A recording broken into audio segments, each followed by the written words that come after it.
नमस्कार, मैं हूं अजय शर्मा और आप देख रहे हैं आर्या न्यूज़। आज इंदौर से एक प्रत्याशी ने जो है कांग्रेस पार्टी को छोड़कर भारतीय जनता पार्टी को ज्वाइन कर लिया। यह आज की सबसे बड़ी खबर में से एक रही। तीसरे चरण का और चौथे चरण का मतदान होना है। तीसरे चरण और चौथे चरण को लेकर 16 सीटों पर मतदान होना है मध्य प्रदेश में। तीसरे चरण में कुछ सीटों पर सबसे ज़्यादा नज़र है लोगों की। तीसरे चरण के क्या ज़मीनी मुद्दे हैं, हम अपने ब्यूरो हेड राजेंद्र जादौन से जानेंगे और किस तरीके से चुनाव प्रचार चल रहा है, जन समर्थन किस तरीके से जुटाया जा रहा है, रैलियां किस तरीके से हो रही हैं, सभाएं किस तरीके से हो रही हैं, इस पर पूरी बातचीत करेंगे। और पान की दुकान से लेकर चाय की दुकान से लेकर होटल रेस्टोरेंट तक किस तरह की चर्चाएं हैं, एक रिक्शे वाला भी किस तरह की चर्चाएं कर रहा है, इसी पे बातचीत करेंगे।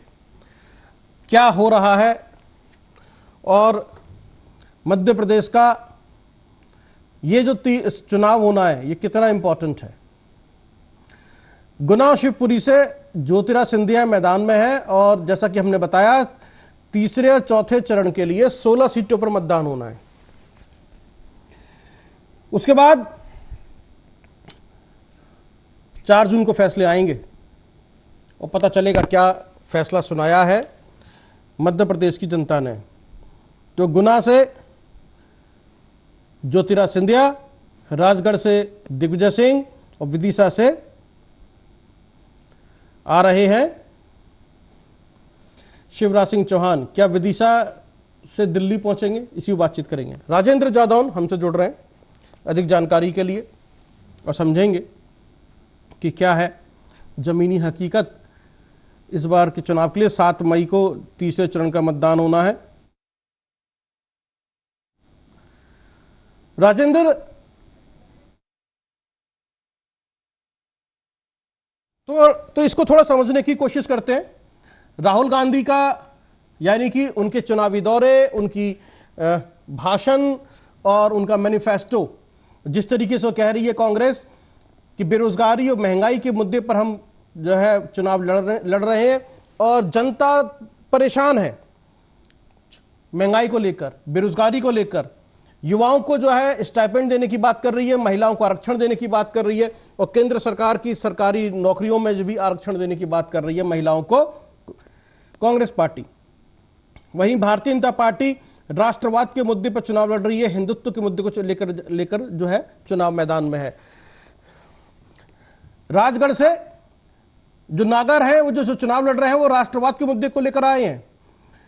ज्योतिरादित्य सिंधिया और उनका पूरा परिवार चुनावी मैदान में है और डोर टू डोर सर्वे कर रहा है, जनसभाएं कर रहा है और लोगों को आश्वासन दे रहा है कि उनकी सभी समस्याओं का निराकरण किया जाएगा, हल निकाला जाएगा।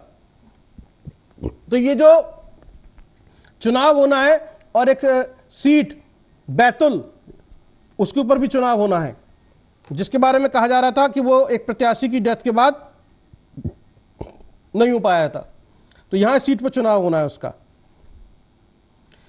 तो इसी पूरे गणित को समझेंगे और क्या इस बार भी वोटिंग परसेंटेज कम रहना है या ज्यादा रहना है, कुछ बढ़ सकता है। यदि इस बार भी वोटिंग परसेंटेज कम रहता है तो उसके क्या मायने होंगे, क्या कांग्रेस पार्टी को खुश होने की जरूरत है और भारतीय जनता पार्टी को चिंता करने की जरूरत है, या फिर दोनों के लिए ये चिंता की बात है, क्या हो सकता है, इसको समझने की कोशिश करते हैं अपने राजेंद्र जादौन से। वो बताएंगे हमें जमीनी हकीकत क्या है, ग्राउंड रिपोर्ट क्या है, किस तरीके से चुनाव की तैयारियां चल रही हैं तीसरे चरण को लेकर, और वहां की जमीनी हकीकत को जानने की, समझने की कोशिश करते हैं। राजेंद्र, तीसरे चरण का जो मतदान, जो चुनाव प्रचार चल रहा है, उसको लेकर क्या तैयारियां हैं? देखिए, तीसरे चरण के मतदान को लेकर मध्य प्रदेश में जो है काफी असंगत की स्थितियां बन चुकी हैं। आज ही अगर बात की जाए तो इंदौर से कांग्रेस ने जिसको बड़े विश्वास के साथ टिकट दिया था या जिस पे भरोसा किया था, अक्षय बम जो थे उन पर, वो आज जो है वो अपना नामांकन वापस ले चुके हैं। और उन्होंने जो है नामांकन वापस लेने के लिए जो है उनका नामांकन वापस करवाने के लिए कैलाश विजयवर्गीय और उनके सहयोगी और उनके खास माने जाने वाले नेतागण भी उपस्थित रहे, मंडोला जी। और उसके बाद ये सारी प्रक्रिया दिन भर चली। जब शाम का वक्त आया तो शाम को अलीराजपुर के एक थाने में जीतू पटवारी के खिलाफ जो है एक पीड़िता ने आवेदन दे दिया। पीड़िता का कहना यह है कि मेरी आइडेंटिटी जो है उन्होंने सार्वजनिक की। तो इस तरीके का जो क्रम अब चलना मध्य प्रदेश में कांग्रेस के खिलाफ जिस तरीके की नीति और रणनीति भाजपा ने तय कर ली है, तो जब आप इन सारी चीजों को देखेंगे और एक अनुमान लगाने की स्थिति में जब आएंगे तो आपको ऐसा लगेगा कि भाजपा कहीं ना कहीं जो है अब राजनीति में जो है पुलिस का सहयोग ले रही है। शाम और दाम और दंड और भेद सारी नीतियां अपनाने पर जो है, क्योंकि जीत हासिल करना है, एक बड़ी चुनौती है अब जीत हासिल करना मध्य प्रदेश में। कहीं ना कहीं डर सताने लगा है कि जीतेंगे कि नहीं, क्योंकि वोट ऑफ परसेंटेज नीचे गिर रहा है। और वोट ऑफ परसेंटेज बढ़ाने के लिए बार बार चुनाव आयोग पे प्रेशर डाला जा रहा है और चुनाव आयोग बार बार जो है लोगों से अपील कर रहा है। लेकिन जनता तो जनता है भाई, जनता जनार्दन का आप कुछ नहीं कर सकते। डालना है तो डालेगी, नहीं डालना है तो नहीं डालेगी। लेकिन जिस तरीके का जो पूरा एक प्रयास किया जा रहा है भाजपा की तरफ से कांग्रेस को दबाने का, कांग्रेस को खत्म करने का और कांग्रेस को मिटाने का, जब आप यही चीज को जो है आप पुराने दौर में जब देखेंगे तो मैं आपको मध्य प्रदेश का ये किस्सा थोड़ा सा याद दिलाना चाहूंगा कि इंदिरा गांधी उस समय प्रधानमंत्री थी और विपक्ष जो है 0 था। तब अटल बिहारी वाजपेयी को ग्वालियर से चुनाव लड़वाया गया था और 2 सीटें जो है उस समय भाजपा के खाते में आई थी और तब जाके विपक्ष तैयार हुआ था, क्योंकि बिना विपक्ष के तो सरकार भी नहीं चलती। जब तक विपक्ष नहीं होगा तब तक सरकार का कोई महत्व नहीं होगा जी। आज वही 2 सीटों वाली भाजपा जो है 400 का दावा ठोक रही है, 400 पार का दावा ठोक रही है। तो ये जो दावा है ये कितना जमीनी स्तर पर आएगा, ये जो है वो आने वाला जो जून का महीना होगा, 4 जून जो है वो तय करेगी कि ये कितना जो है जमीनी स्तर पर नजर आएगा। कहीं ना कहीं अगर हम बात करें मध्य प्रदेश की भू स्थिति की, तो मध्य प्रदेश की जो भू स्थिति है अब वो लोगों को समझ में आने लगी है कि मध्य प्रदेश में साम दाम दंड भेद की राजनीति काम बिल्कुल नहीं करेगी। मध्य प्रदेश की जो जनता है उनका रुझान भी सामने आने लगा है। मध्य प्रदेश की जो जनता है अब वो भाजपा को भी समझने लगी है और कांग्रेस को भी समझने लगी है। पर जिस तरीके से भाजपा जो नीति और रणनीति को तय कर जिस तरीके से कांग्रेस पर आरोप प्रत्यारोप FIR कराना, कांग्रेस के लोगों को तोड़ कर भाजपा में लाना, अब ये साबित करने लगा है कि कहीं ना कहीं भाजपा को भी एक अंदरूनी डर सताने लगा है कि उनकी मध्य प्रदेश में साख खत्म होने लगी। अजय, तो ये जिस तरीके से बता रहे हैं कि डर सता रहा है कि साख खत्म हो रही है, चलिए ठीक है। तो यदि दिग्विजय सिंह की बात करें तो दिग्विजय सिंह को लेकर क्या लग रहा है, वाकई कोई बड़ा उलटफेर करेंगे या फिर जो है इस बार चले जाएंगे, टाटा बाय बाय हो जाएंगे? देखिए, दिग्विजय सिंह की बात और दिग्विजय सिंह की राजनीति की बात की जाए तो दिग्विजय सिंह की राजनीति अपने स्तर पर चलती है। भाजपा ने आज ही एक मैसेज वायरल किया है कि जो है जयवर्धन जेवी जो है अब अगला चुनाव कांग्रेस से नहीं लड़ेंगे। मतलब जयवर्धन दिग्विजय सिंह के सुपुत्र हैं, वो अगला चुनाव अब भाजपा से लड़ेंगे। तो कहीं ना कहीं भाजपा जो है वो कहीं ना कहीं लोगों को तोड़ने में लगी हुई है। लेकिन जिस तरह आप देखेंगे कि अटल बिहारी जी की राजनीति को जब आप देखेंगे भाजपा में तो आपको ऐसा नहीं दिखेगा। अटल बिहारी जी हमेशा कहा करते थे कि मैं रहूं न रहूं, मैं हूं नहीं हूं, लेकिन ये राजनीति चलती रहेगी। राजनीति में लोक लुभावने वादे आपसे किए जाएंगे। तो जिस तरीके की राजनीति अटल बिहारी जी के टाइम पर थी, सोनिया गांधी के टाइम पर थी, वो राजनीति अब देखने को नहीं मिलती। अब जो राजनीति देखने को मिल रही है वो शाम दाम दंड भेद की राजनीति है, सत्ता हासिल करने की राजनीति है और सत्ता पर बने रहने की राजनीति है। नहीं, राजनीति तो सत्ता पर बने रहने के लिए ही होती है, और इसका मतलब यह है कि थोड़ा सा राजनीति में बदलाव आया है, और वो जो पहले पुराने वाले जो नीतियां होती थी या फिर एक नैतिकता होती थी वो अब बदल गए। नैतिकता के मायने बदल गए। अब नैतिकता के मायने मतलब यह है कि चाहे कुछ भी हो जाए सत्ता में बने रहिए। तो अभी दिग्विजय सिंह का जो राजगढ़ से चुनाव लड़ना है वो इस बार जो है आखिरी चुनाव हो सकता है। जी बिल्कुल, क्योंकि दिग्विजय सिंह जो कहते हैं वो करते हैं, और दिग्विजय सिंह ने जैसा कहा था जब वो सत्ता से 2004 के बाद बाहर हुए थे, तब उन्होंने ये कहा था कि मैं 10 साल के लिए संन्यास लूंगा, और 10 साल के लिए संन्यास लिया। और जैसे इस बार कह रहे हैं कि ये मेरा आखिरी चुनाव है, तो आखिरी चुनाव है फिर उनका, वो है ना।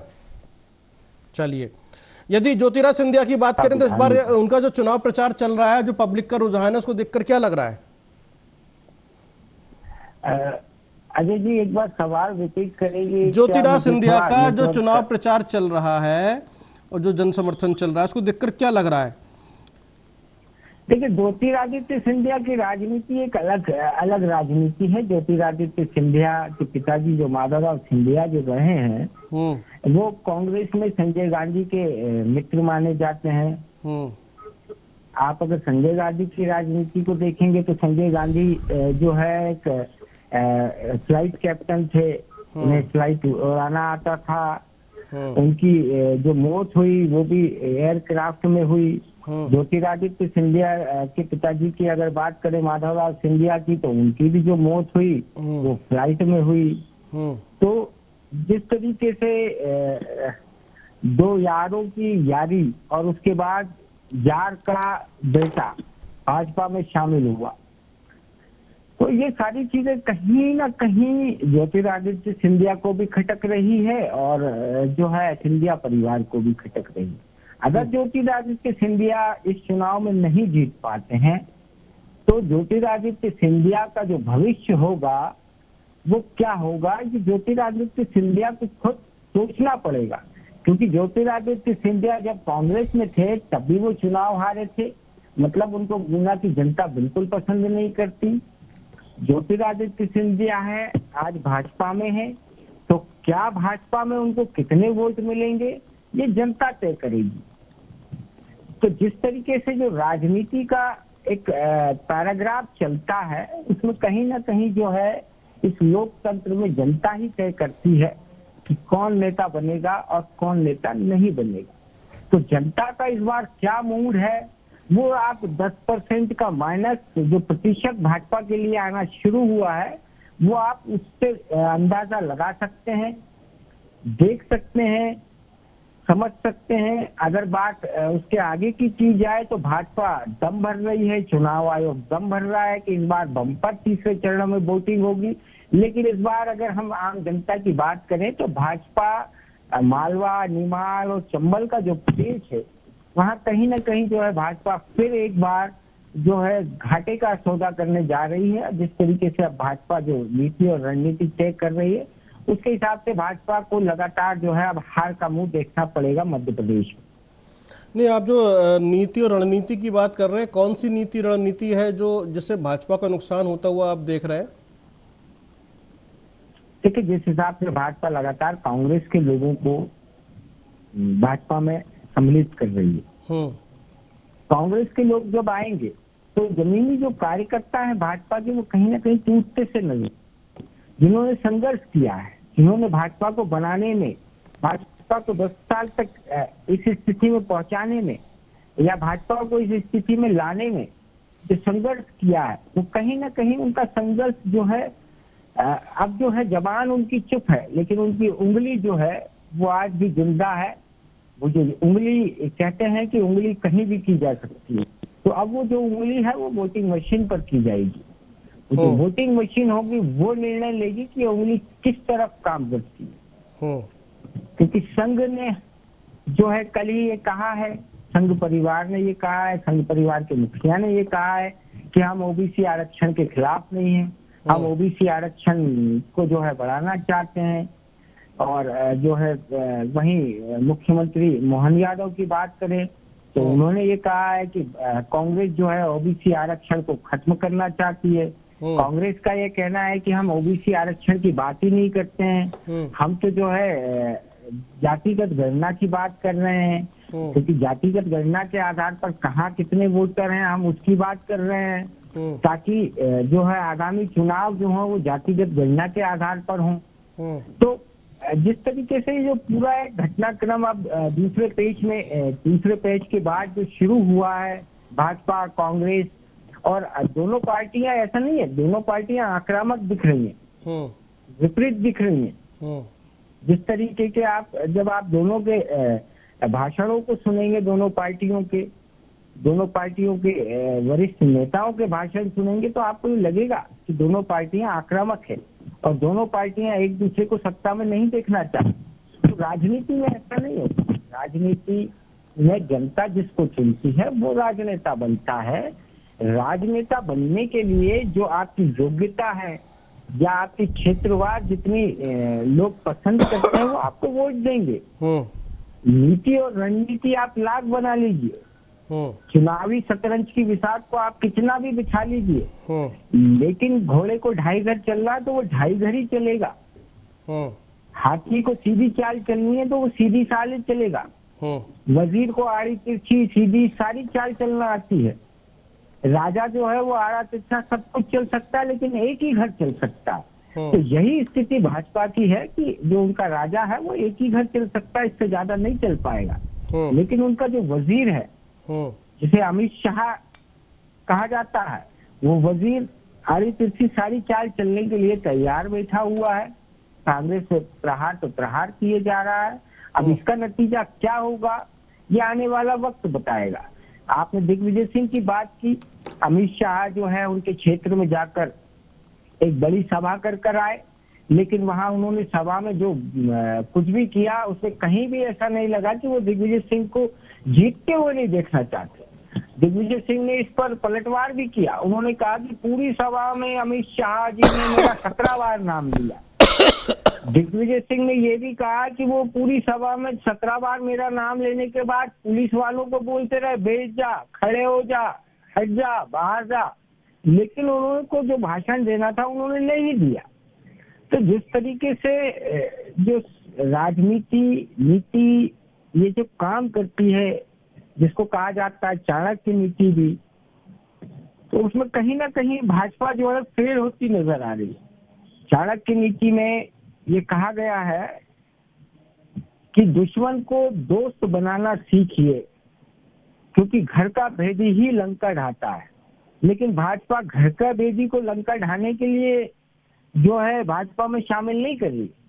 भाजपा घर के भेदी को भाजपा को ही मिटाने के लिए खत्म कर रही है, शामिल कर रही है। तो ये कहीं ना कहीं अजय एक खतरे की घंटी है भाजपा के लिए। और ये खतरे की घंटी कितनी बड़ी खतरे की घंटी है वो 4 जून को भी पता चलेगा। फिलहाल भाजपा का जो रणनीति है वो जो ये दिखाई देती है कि यदि उसे कांग्रेस पार्टी का एक तिनका भी मिल जाए तो उसे उठाकर अपनी पार्टी में शामिल कर लेना चाहती है, लेकर आ जाना चाहती है। ये अगर शिवराज सिंह चौहान की बात करें, शिवराज सिंह चौहान विदिशा से पहले भी चुनाव जीतकर आ चुके हैं, इस बार भी चुनाव लड़ रहे हैं, तो क्या विदिशा के जरिए दिल्ली जाना चाहते हैं या फिर यहीं रहेंगे सांसद के बतौर? देखिए जो है जब चुनाव विधानसभा का हुआ था तब भी वो उन्होंने अपने भाषणों में कहा था कि मैं दिल्ली नहीं जाऊंगा, और आज भी वो यही कहते हैं कि अगर मैं दिल्ली जाऊंगा तो सिर्फ जनता के लिए कुछ ना कुछ लेकर आऊंगा, और जब जब दिल्ली जाऊंगा कुछ ना कुछ लेकर आऊंगा।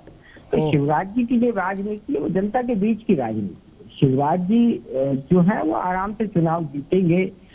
शिवराज जी की जो एक अपनी एक छवि जनता के बीच में है, या जनता के बीच में जिस तरीके से काम किया जाता है वो शिवराज समझते हैं।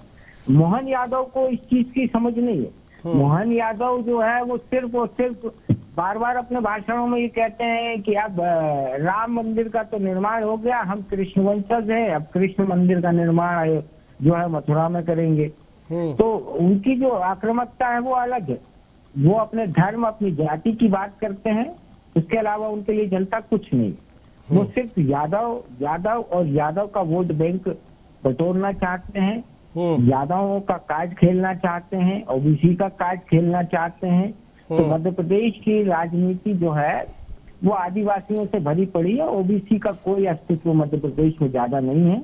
हाँ, ओबीसी के वोट बैंक जो है कई जिला स्तर पर अगर आप देखेंगे जो बड़े जिले हैं वहाँ ओबीसी का स्तर है, ग्वालियर, जबलपुर, भोपाल और इंदौर।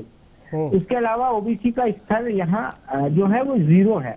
आदिवासियों का स्तर जब आप देखेंगे तो आप मध्य प्रदेश में कई जातियों जातिगत गणना के आधार पर अगर हम बात करें तो ओबीसी का स्तर कुछ भी नहीं है। जातिगत गणना के आधार पर जो है मध्य प्रदेश आदिवासियों में अव्वल रहा है। गोंड, भील, भिलाला जो 7 जातियां जो है आदिवासियों की वो भरपूर मात्रा में है मध्य प्रदेश में। उनका अस्तित्व बहुत ज्यादा है और वो अपने अस्तित्व की लड़ाई लड़ रहे हैं, वो लड़ते रहेंगे।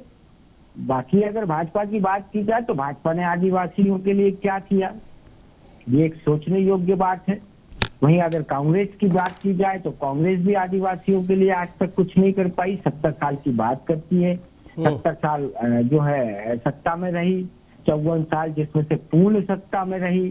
तो क्या किया, ये बड़ा सवाल जो आता है दोनों पार्टियों के बीच में आदिवासियों के लिए, तो वो कहीं ना कहीं आदिवासियों के जहन में जो है एक टिच करता है।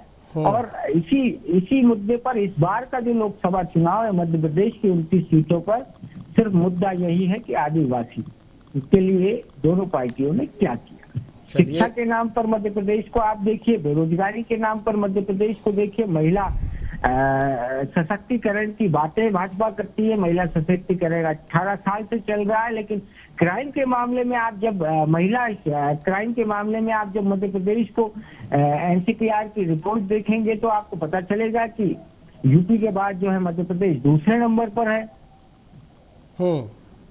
तो कहीं ना कहीं जो बातें भाजपा करती है वो जमीनी स्तर पर नहीं है। जो सिर्फ हवाई वाली बातें हैं, हवाई की चप्पल पहनी है, 40 रुपए में आती है और घूमते रहिए और कोर्ट में जो है अपनी चप्पलें रगड़ते रहिए। ये सारी चीजें जो है वो अब जो है जनता यहाँ की समझने लगी है, सारी चीजों को समझती है। साम दाम दंड भेद को अब जनता समझने लगी है और उसी का परिणाम है कि जो वोट ऑफ परसेंटेज जो कम हुआ है।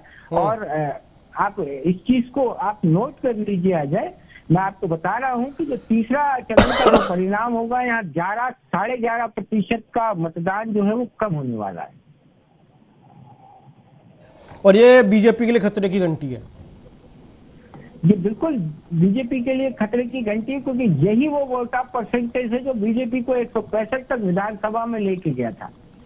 यही वो वोट ऑफ परसेंटेज है जो बीजेपी को लगातार जीत का परसेंटेज दे रहा था। यही वो 10% वोट है जो बीजेपी को जिता रहा था।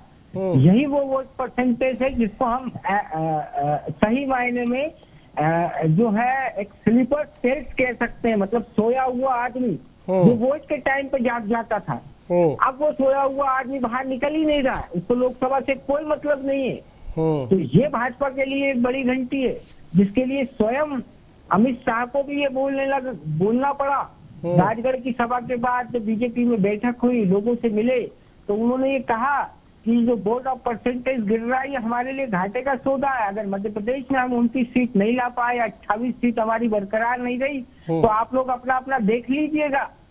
सीएम तक को ये कहा कि आप लोग अपना अपना देख लीजिएगा। मतलब इससे साफ जाहिर है कि अगर सीटें 28 से कम हुई तो मोहन यादव की सत्ता जाने वाली है। एक नया मुख्यमंत्री मध्य प्रदेश को मिलने वाला है। नया मुख्यमंत्री क्या शिवराज सिंह चौहान होंगे? देखिए, शिवराज सिंह चौहान नया मुख्यमंत्री हो नहीं सकते, क्योंकि अगर उनको मुख्यमंत्री बनना है तो उनको लोकसभा की सीट छोड़नी पड़ेगी, जहां पुनः चुनाव करवाने पड़ेंगे, उपचुनाव जिसको कहते हैं, और उनको फिर से विधानसभा का चुनाव लड़ना पड़ेगा किसी सीट से। जब वो जीतेंगे तब मुख्यमंत्री बन सकते हैं। 3 महीने जो है जैसे सत्ता चलानी होगी वैसे चल जाएगी, लेकिन 3 महीने के बाद जो एक नियम है, संविधान का नियम है, उस हिसाब से उनको चलना पड़ेगा। तो अगर शिवराज मुख्यमंत्री बनते हैं तो फिर से जो है 2029 का जो चुनाव होगा विधानसभा का, आप देखिएगा कि बम्पर वोटिंग होगी। शिवराज क्योंकि जमीनी नेता है, शिवराज सिंह चौहान अपने दम पर दम भरते हैं, अपने दम पर फिर से जो है 165 क्या वो 190 तक लाने की जो है दम भरते हैं। तो अगर शिवराज मुख्यमंत्री बनते तो मध्य प्रदेश की जनता फिर से खुश होगी, मध्य प्रदेश की लाडली बहनें खुश होगी, मोदी जी की ड्रोन दीदियां खुश होंगी, मध्य प्रदेश की जो है लाडली लक्ष्मियां खुश होंगी, मध्य प्रदेश की लाडली बहनें खुश होंगी। तो मध्य प्रदेश में शिवराज का एक अपना एक अस्तित्व है बहनों और माताओं के बीच में, क्योंकि उन्होंने वाकई उस चीज को जो है साबित किया है। उन्होंने महिलाओं के बीच में अपनी जो जगह बनाई है, और जो जितना प्रेम वो माता बहन बेटियों से करते हैं उतना कोई मुख्यमंत्री नहीं कर पाएगा। जी चलिए, फिलहाल ये है कि तीसरे चरण के मतदान के लिए जिस तरीके की तैयारियां चल रही हैं, दोनों पार्टियां अपना पूरा जोर लगा रही हैं, लेकिन जमीनी हकीकत जो है वो बता रही है कि फायदा और नुकसान दोनों पार्टियों को दिखाई दे रहा है। कांग्रेस के पास पाने के लिए सब कुछ है और बीजेपी के पास खोने के लिए है। यदि एक सीट का भी नुकसान होता है या कुछ सीटों का नुकसान होता है तो ये उसके लिए अपने आप में बहुत बड़ी चिंता की बात होगी। अब आखिरकार कितनी सीटों का नुकसान हो सकता है, यह तो भाजपा के पास में अपनी सीटों को बरकरार रखने की चुनौती है और उन सीटों पर बरकरार रहे। लेकिन तीसरे टर्म का चुनाव है और तीसरे टर्म के अंदर कोई भी बड़ा उलटफेर हो सकता है, क्योंकि एंटी इनकम्बेंसी होती जरूर है। अब उसमें क्या होगा ये 4 जून को पता चलेगा, और 7 मई को जो वोटिंग पड़ेगी तो वोटिंग परसेंटेज बताएंगे कि आखिरकार ये चुनाव किस तरफ जा रहा है। और जो भारतीय जनता पार्टी का नारा है अब की बार 400 पार, क्या वाकई अब की बार 400 पार है या फिर नीचे आ जाएगा। बहुत बहुत धन्यवाद। देखते रहिए आप आर्या न्यूज़।